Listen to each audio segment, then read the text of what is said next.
I think it's incredible what the space has been able to accomplish in the midst of chaos under the Biden regulatory regime, but more generally, just an unfair regulatory regime over the course of the last decade. With this new administration, it's about reversing a lot of the lawfare. It's been handed down by actors that really don't understand the digital asset space. And so, as the president said, we're here to welcome in the golden age for digital assets and make the United States the crypto capital of the world. And I think we're well on our way of doing that. Hello and welcome to Public Key. I'm your host, Eitan Danon. For our loyal listeners, don't worry, we didn't forget to publish an episode last week, but we have so many amazing conversations coming up in 2025, we wanted to make sure that our listeners had enough time to listen to them all. So we will now be releasing episodes every 2 weeks for the next couple months. In this Live from Links episode, our former head of North America Public Policy, Jason Samonsato, sat down with Bo Hines, Executive Director of the President's Council of Advisors for Digital Assets at the White House. Bo provides detailed insights into the current administration's plans for promoting a pro-crypto environment, including the introduction of legislation on stablecoins and market structure, the role of the Strategic Bitcoin Reserve and digital asset stockpile, and collaborative efforts across regulatory agencies. His narrative addresses the administration's ambition to ensure that the U.S. leads the charge in digital assets innovation that could help pave the way for instantaneous payments, greater transparency, and self-custody of assets. Before we jump into the episode, I'm excited to announce that Chainalysis has integrated with Hadron by Tether to allow tokenization to meet institutional-grade compliance. Our compliance and monitoring tools are now fully integrated into Hadron, Tether's purpose-built platform for tokenizing real-world assets. This integration brings institutional-grade compliance solutions to the Hadron platform, strengthening its commitment to a trusted and regulation-ready marketplace for token issuance and asset management.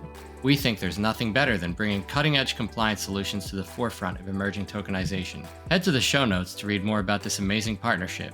Now, on to the episode. I'm here with Bo Hines. Bo, thank you so much. You just got off the stage at Links with Sarah, and I know the room probably really appreciated your presentation, and so I'm hopeful you can be able to talk a little bit to the broader group of people who listen to what Chainalysis puts out, because I think you have some great insights for this community and for the people who are connected with Chainalysis. But I thought I'd start at a little bit more basic level than you got up on stage and just learn a little bit about you and your background. What was the path that led you here to being inside the White House and working specifically on crypto? Well, no, first of all, thank you so much for having me. It's a pleasure to be here today. And obviously, this is a phenomenal event with a great group of people. But no, so I actually played in the Bitcoin Bowl as a college football player my freshman year when I was at North Carolina State. I played there for 1 year before I transferred to Yale. But that's what actually sparked my interest in crypto. And so I bought my first Bitcoin shortly thereafter and became a fairly avid trader with a good group of buddies that I knew from childhood and also in college. And, moreover, just from a retail perspective, watched the space evolve over the course of the last decade and a half. But ended up going to law school at Wake Forest. I had the privilege of studying under Professor Hawk, who taught blockchain and internet law. And that was really what I made my focus my 3L year, and just found the space fascinating. But ended up going the traditional finance route. Well, I should mention I ran for Congress during the midst of all of this, but was a former general partner in a strategic growth equity firm. We did a lot in the data tech and marketing space, but stayed an active participant in this space just from the retail side. I think it's incredible what the space has been able to accomplish in the midst of chaos under the Biden regulatory regime, but more generally, just an unfair regulatory regime over the course of the last decade. And, for us, with this new administration, it's about reversing a lot of the lawfare. It's been handed down by actors that really don't understand the digital asset space. And so, as the president said, we're here to welcome in the golden age for digital assets and make the United States the crypto capital of the world. And I think we're well on our way of doing that. No, that's great. And also just a great testament to the marketing spend on the Bitcoin Bowl, right? Yeah. I remember those times. I've been in the industry for a while. And so thinking back and getting questions as to why is Bitcoin sponsoring a bowl? And it's clearly to get smart people involved in the industry, and that obviously playing off dividends now. Going to your comments on kind of the administration's goals here, one of the things you mentioned was reversing course from where things were, but also, it seems like you guys are very proactively moving forward. It's not just about getting rid of lawsuits, but it's also let's put new regulatory structures in place. Let's do projects like the Bitcoin Reserve. Sorry, folks, I don't mean to interrupt, but this is a great chance to tune into the live main stage discussion at Links in NYC, where our Chief Legal Officer, Sarah Ward, provides more context about the lawsuits that the digital assets community has faced. Let's listen in. Hopefully, we'll see legislation soon. That would be amazing. But one of the areas where we've seen a real change already, right, is at the level of the regulators. And, there's already been a real shift in the past couple of months in terms of the approach that they're taking. So we've seen, the SEC has dropped several high-profile enforcement actions. Just last week, the FDIC, dropped the pre-approval requirement for banks. And so we're starting to see movement there. Are you working closely with the regulators as they're sort of like thinking through their evolving approach? Sarah makes a great point and asks Bo how the new administration is going to be able to prioritize its approach to regulations. Let's go back to the podcast and listen to Bo's answer. I think we have to point to the first digital assets executive order the president signed. And, in this order, it basically established an internal interagency working group, which pulled all the relevant actors together in the space in terms of what that regulatory regime actually looked like and who touched digital assets. With that, we've been able to come together and really have comprehensive and meaningful conversations about what we need to do to make this the most pro-crypto friendly environment that exists. And then moreover, we have these landmarks in the executive order. We had the 30-day landmark, which required the interagency actors to do an internal review and or audit of any regulatory rule they had that related to the space more generally. And then we just hit the 60-day landmark on March 24th, in which they were supposed to provide recommendations to the working group on what they could do to usher in really an environment that could allow industry actors to thrive. And so now we're working towards the 120-day landmark, which permits us to build a comprehensive report in which we'll provide that to the president and say, this is what the landscape should look like if we want to achieve our goal of making this the crypto capital of the world. And I think that we're well on pace. We have phenomenal actors at each of these agencies right now, with Hester at the SEC, with Paul incoming there, with Brian incoming at the CFTC, with Secretary Lutnick, Secretary Bessent. These are all phenomenal leaders that really understand how important it is for the United States to lead the charge with digital asset technological innovation. They understand this can change the way that financial marketplaces look forever. We know that we need to lead the globe in that effort. So, I think this runs really well alongside the legislative priorities the president's outlined. At the first Digital Assets White House Summit or Crypto Summit, the president said that he wanted to see stablecoin legislation and market structure legislation on his desk before August recess. And this goes back to what the chambers did at the beginning of this Congress, where they came together and formed their own bicameral working group, where they stood up there with our AI and crypto czar, David Sachs, who's just a brilliant human being, by the way, and understands the space inside and out, a phenomenal person to work with, and we're privileged to have him in that role. He stood up there with both Chairman Scott and Chairman Hill, and they pledged they were going to get this stuff done quickly. And I think that's unique to Congress more generally, to move quickly on anything. But it shows, how important this is, not only to the leaders on the Hill, and obviously we're showing how important it is to us in the administration, but we're just excited. We truly believe that this can revolutionize the way that consumers interact with their finances in their everyday lives, in terms of what payments look like, in terms of how expeditious it is, in terms of just how open source it is and transparent it is. It's a lot of fun, and we're having just a blast, ushering in this change. Yeah, that's good, because you mentioned a lot of stuff there, right? There's a lot going on. And so to your point, and some of those deadlines that you're talking about, particularly working with regulatory agencies, are very, very short deadlines, right? I want to pull on a few different of those pieces. Let me start maybe with the legislation piece, because as you mentioned, the goal seems to be stablecoin legislation, market structure legislation. I think there's a markup tomorrow, right, in the House on there is. The stablecoin side. We've gotten a stablecoin bill out of Senate committee last week. In a bipartisan way, 18-6 vote out of Senate banking is pretty monumental. Yeah. And so talk to me, what has that process been like in terms of how much touch points has the administration had to have with Congress? How much has that already been in the works over years and you guys are able to just kind of let that process flow? What do you see as the big issues that are still remaining to get that legislation across the line? We know for us, especially in my office, I view myself as almost like an administrator and or Sherpa between White House policy, industry, interagency activity, and what's happening on the Hill. And I think that's, part of a crucial component that's been missing in the space for a while is just having an actor that can make sure that everyone's singing from the same sheet of music. And so David and I have really made that our focus from our perch inside the administration. But I think that things are moving along very expeditiously, and we're very optimistic about where we are in terms of timelines. So on the Hill right now, obviously you mentioned, the big bipartisan vote out of Senate banking, and the House is going through their procedural process as well as it relates to stables. We'll see how this moves forward just procedurally, and we'll be deferential to the leaders in both chambers on how they want to move there. But I think that what folks should really recognize is how exciting it is to have people on both sides of the aisle coming together that understand how important this space is. It's a complete sea change from what it used to be, and it's a testament to President Trump's leadership really in the space, being the first, let's call him crypto president, to stand up there and recognize how powerful this industry can be for United States global dominance more generally. And whether you're a Democrat or Republican, it's something that you have to recognize, and I think that our leaders do. And so I'm very confident that we'll be able to see stables and market structure on the president's desk before August. Yeah, that's great. As somebody who has worked inside the government and worked with Congress quite a bit over the last decade or so, I think I'm always one who probably comes with a little bit of a cynical eye towards like that ability to get something across the line. But I would agree with you that one, the momentum is there, but also the conversations feel constructive on some of these particular topics in a way that I'm asked to like read the tea leaves a lot as part of my job. And I'm like, oh, there's a real chance that you're going to see these legislative initiatives get over the line, considering some of that like bipartisan support and seemingly agreement on a lot of major points. And maybe that's a good transition over to the market structure part of this, because that is where there have been legislative efforts in the past. And so it's not like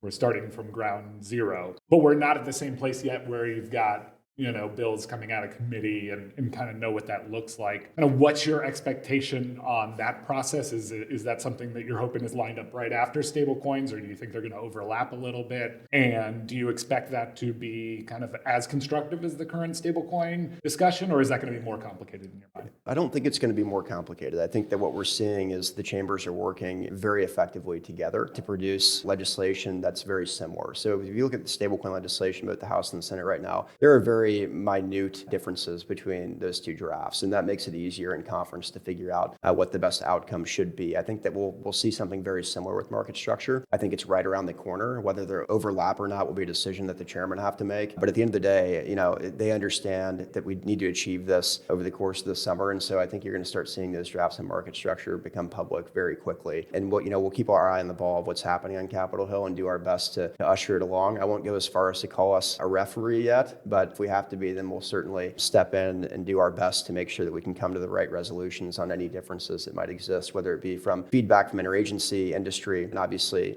the president's policies as well. No, I think that's important insight. I think some people probably don't understand sometimes the role that the White House can play in the legislative process and in the regulatory processes to like, when do you come in? When do you show some opinion? When do you let the process kind of run by itself? So that context is important as to let's see how this develops, see where there need to be to push this along, because obviously you guys have very aggressive goals to get all of this done. I guess in that context, maybe we can switch over to the regulatory piece. One, I was just kind of interested, the timelines you were talking about and kind of the council of regulatory agencies advising on that. How's that process been? Like I know from personal experience, it can be difficult to get a bunch of regulators on the same page on complex issues like crypto. Has that been pretty constructive? And let's just start there, and then I have a couple other questions on the regulatory front. I mean, it's been amazingly constructive. The way that folks have moved to hit the deadlines, especially amongst like the core actors, when we start thinking about the SEC, CFTC, Treasury, folks that are dealing with these issues on a day-to-day basis and or have the rulemaking authority that impacts the way that the space moves. With that, I just think that the president's done an amazing job of pulling the right people together and putting them in a room where we can say, guys, what do we need to get done here? What do we need to rescind? What do we need to implement? And then obviously the strategy outlined in the first digital assets executive order is crucial because it really parallels what's happening with like the legislative priorities. And that way, we're all moving at the same speed. So I think that, you can see what Hester's done at the SEC over the course of the last, 2 months. I mean, she's just ripping right through a lot of the bad regulatory practices that existed over there in the past, specifically under the Biden regulatory regime. But I think you'll start to see things happen quickly at the CFTC. Obviously, once Brian's in there, it's a really exciting time. But we can't just, rest on our laurels with interagency activity. And that's part of the reason we're so focused on what's happening on Capitol Hill, because we have to enshrine these things into law. I mean, the regulatory clarity has to exist forever, well past this administration. We're serious about becoming the leader in the world as it relates to this space. And I think that, we'll do our part and make sure that, from a regulatory side, everyone has what they need to operate and continue to innovate. And I'm confident that our leaders in both chambers will do the same. Yeah, you kind of predicted where my next question was going to go. I think with Commissioner Peirce, it's funny, as somebody who worked in, I am also used to calling them by their first name. I'll try to be more formal here, but with Hester, some of her tasks, I mean, she's taking on a ton, right? There's so much forward momentum. There's a new announcement out of the SEC every day. I think with Brian Quinten's potentially coming in at the CFTC, he's somebody who's been at the agency a while, knows how it works. I'm sure we'll be able to move things along in a pretty efficient manner as well. In that context, I could imagine a world where it looks like these people have this under control, right? They're addressing the kind of key issues that are key to the industry. They're putting out guidance. They're, reversing policies that people didn't like. And so I could see from a perspective, some people saying, you know what, actually, we don't need like a market structure legislation to address this market if, the industry is going to feel comfortable with where the regulators are at. But it sounds like from your guys' perspective, no, that market structure piece is really still important for kind of enshrining what you think the structure should be for this market. Oh, it's crucial. I think it has to get done. And, we have a very unique opportunity in time to make monumental changes as it relates to the space. And you've pointed this out just about having the tailwinds at our back, capitalize on that now. I would be remiss. I think it would be just a derelict of duty for us not to get both stables and market structure done before August. It's too important for our country. It's too important for establishing the clarity that the space needs and ultimately establishing the U.S. as a dominant player in the space. And so that's going to be our driving focus over the course of the next few months, is just to ensure that the president's wishes are met. We can achieve all of these things. But, we're just excited about all the folks that we get to work with and the folks that are included here. Even with DOJ being a part of this working group, it allows us to really work on things to protect the consumer and ensure that everything is happening above board in this space. And obviously, you guys do a lot of work in that lane. Thankful for that as well. Yeah, we do. And maybe that's a good segue into another topic, which is one of the goals of this administration is obviously efficiency at the agencies and how they're implementing regulations and how do we do this in the most kind of tech forward way that we possibly can. Do you see crypto as kind of a good test bed for changing how some of these regulators and government agencies address a new and novel issue? Because I think from my perspective, I'll give you the context of how I'm asking this question, which is, Chainalysis comes from the perspective of building something pretty new. Blockchain analytics wasn't really a concept before we created that. And now we've seen a good amount of adoption inside the government for our data and tools as to how to best leverage them. But we obviously think there's still a lot more that you can do is using commercial tools to be tech forward, to be efficient and get the results that you want. And I'm wondering if that's kind of how you guys see this as well, because in a lot of cases, like the SEC, starting at a new ground zero as to how they're going to regulate these industries. And so there's a lot of opportunity to do things different. Well, I think the way that our financial systems have worked really over the course of the last few decades is pretty much archaic. And this is why this revolution is so important. And if we don't do it, someone else will. And so I think our regulators understand that, and you can see that by their actions over the course of the last 2 months. I think that those actions will only increase in speed if we attempt to really catch up here, just in terms of technological advancement. But under the president's leadership, under David's leadership, I'm absolutely confident that we'll do that. But look, we talked about this on stage as well, just the transparency that blockchain technology provides. I mean, I was asked whether my son, who's a 6.5-month-old, will deal with the same things that I did growing up. And I think that this space will be one of the most drastic changes. We talk about dial-up in the stages of the internet and how you interacted with those devices. In terms of financial interactions, I think it's going to be pretty much the same over the course of the next couple of decades. Payments will be instantaneous. The transparency will be there. You'll actually be able to see where asset origination is. You'll be able to self-custody a lot of your assets and basically participate in an environment that has much less friction. These are things that we've all just become accustomed to in our daily lives, but if you're in this space and understand this industry, you realize that that's not the way that things have to be, right? And so I think that we're trying to to answer your question more broadly, lift the veil on what can be done as it relates to financial technology. And I think that the innovators here are doing a great job of that. Yeah, no, I think one of the observations that I've always had with respect to the crypto industry is to fully understand some of the technical proposals and the innovation, is to also understand the cultural push towards rethinking that financial infrastructure, yeah. Right? In some ways it can be generational, right? People who are used to the way things have always worked versus a category of folks involved in this industry who are really coming from a perspective of fundamentally rethinking things. I guess one entity that seems to also be rethinking its kind of involvement directly with the technology is the government itself in the announcement of the crypto strategic reserve. I was wondering, maybe take us through what that looks like. I know there was a lot of expectations and discussions about what that could be, and then there was the summit where the specifics got announced. But talk to me a little bit about where you guys are at with that and what you see the future of the strategic reserve looking like. I mean, I think that was truly just a monumental step in terms of recognizing the space for what it is. Bitcoin is the grandfather of the space. And, with that, we wanted to recognize it for its uniqueness, which, it's a commodity, not a security. As our AI and crypto czar likes to say, it has the immaculate conception, meaning that there's no issuer. It has intrinsic stored value. These are things that everyone in this space understands. But with that, we also want to encourage innovation across other ecosystems as well, which is why we have the strategic Bitcoin reserve, along with the digital assets national stockpile. They're treated differently, but but we recognize the importance of both. And we think that these assets are worth holding on to for the American people. We as a country have prematurely sold roughly half of our Bitcoin for about $370 million.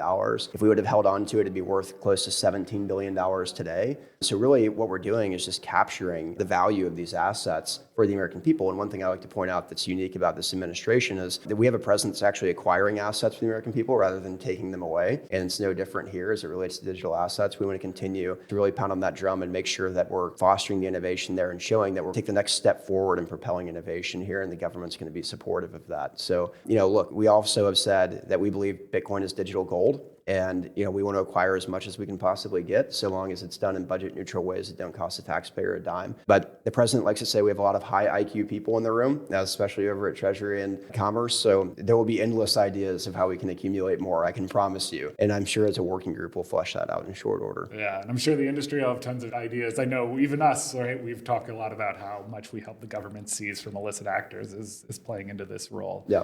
With all that's going on, I have a good sense of what the next few months look like. Obviously busy with Capitol Hill efforts, the regulatory efforts, but maybe look forward even more for me, like a year or two. Like, what is your hope that this industry and the government's approach to this industry looks like, and where are you working on these issues, and what's maybe the next issue that nobody's thinking about right now? Well, to be honest, I'd like to work myself out of a job. As a small government guy, I think that we should go into government to fix things, find solutions, and then allow the industry to thrive and innovate, right? And I think that's our main objective. But whether that can be done in the next few months remains to be seen. I think that it can, in a sense of establishing the clear regulatory frameworks, getting rid of everything that undergirds Operation Choke Point 2.0, mending the gap between institutional adoption and the digital asset space, allowing banks and institutional players to actually interact with digital asset firms and the technology that's happening here. I think all of that is instrumental, so we can get these big, beautiful pieces of legislation signed. And then I think really the goal after that becomes implementation on the regulatory side within those regulatory frameworks that are passed on the Hill with the actors in the working group, and then also just ensuring that institutional adoption actually occurs, because it's absolutely imperative that it does. Yeah, one of the things I always say is that crypto is an industry that overlaps with so many different parts of both the markets and with the government, right? You talked about banking, you talked about financial regulators, you talked about criminal activity. And so I'm sure there's a lot to be done. I'm sure there's a lot coming across your desk in terms of new issues every day as it relates to the crypto ecosystem. We like to keep the government folks on their toes in this industry. But yeah, this has been a great discussion. I don't know if you have any kind of parting words for our crowd, but I really appreciate the time talking with you. No, I would just say, one, thank you guys for having me, and two, to the actors that have left the United States due to lawfare, unfair regulatory practices, I'd just say welcome home. We're going to create the most crypto-friendly environment that could possibly exist, and we look forward to ushering in the innovation right here at home. Awesome. Thank you so much, Bill. Thank you. Yep. What an illuminating conversation with someone at the heart of the action when it comes to digital assets policy and regulation at the White House. And right at the time this episode was released, we received word that the OCC, FDIC, and the Fed officially removed roadblocks for banks to engage with crypto. Bo alluded to this in the episode, and new opportunities are likely to emerge as banks can now more easily offer crypto services and bank crypto businesses if they maintain proper risk management practices. To learn more about the important regulatory updates, discover what this means for U.S. banks hoping to engage with crypto, and understand where this puts the U.S. in an international context, head down to the show notes and click on the link to our in-depth blog and analysis. P.S. If you enjoyed this episode, stay tuned for some more Live from Links episodes featuring Tigran Gambarian and many more industry leaders.